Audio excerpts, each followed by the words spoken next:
আসসালামু আলাইকুম, welcome to my channel recipes by Nafiz mom. আজকে আপনাদের জন্য আম দিয়ে আরেকটা নতুন রেসিপি নিয়ে চলে আসছি। আমের পিঠা বা অনেক দেশে আম বড়া নামেও প্রচলিত। চলুন তাহলে দেখে নিই কী কী উপকরণ লাগছে এই রেসিপি বানাতে।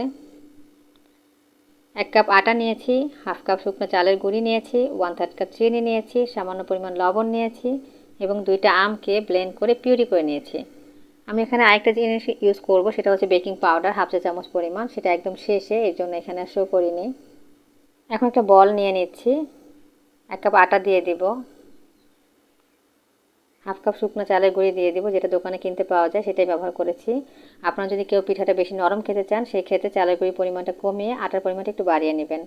1/3 কাপ চিনি দিয়ে দিয়েছি, সামান্য পরিমাণ লবণ দিয়ে দিয়েছি। এখন আমের পিউরিটা দিয়ে দিচ্ছি।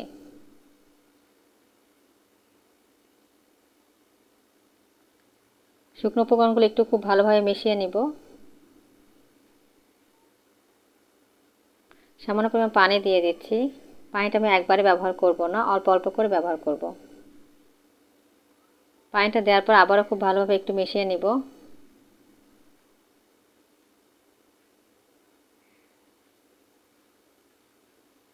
আবারও একটু পানি দিয়ে দিচ্ছি। ব্যাটারটা কিন্তু খুব বেশি ঘন বা পাতলা হবে না, একদম সুন্দর স্টিকি একটা কনসিস্টেন্সি হবে। দেখেই বুঝে নিতে হবে আপনাদেরকে।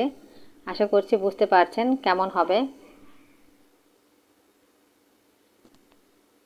এখন দিয়ে দিব হাফ চা চামচ পরিমাণ বেকিং পাউডার। এটা একদম পিঠা ভাজতে যাওয়ার আগ মুহূর্ত দিবেন, তাহলে পিঠাগুলো খুব সুন্দরভাবে ফুলে উঠবে।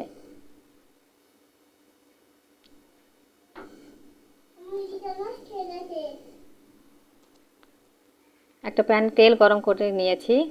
এখন একটা চামচ দিয়ে আমি ব্যাটারগুলো দিয়ে দিব অল্প অল্প করে।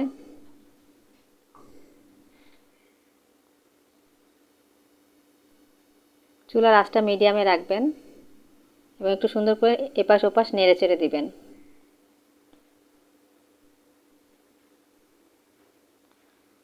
5 থেকে 6 মিনিট লাগবে পিঠাগুলো প্রপারলি ভাজা হতে। দেখেন একদম ব্রাউন কালার চলে আসছে। যখন এরকম ব্রাউন কালার চলে আসবে তখন বুঝতে হবে পিঠাগুলো হয়েছে। উপরে একদম ক্রাঞ্চি, ভিতরে একদম সফট থাকবে, খেতে খুবই ভালো লাগবে। আমার পিঠাগুলো হয়ে গিয়েছে, এখন আমি একটা স্ট্রেইনার দিয়ে উঠিয়ে নিব।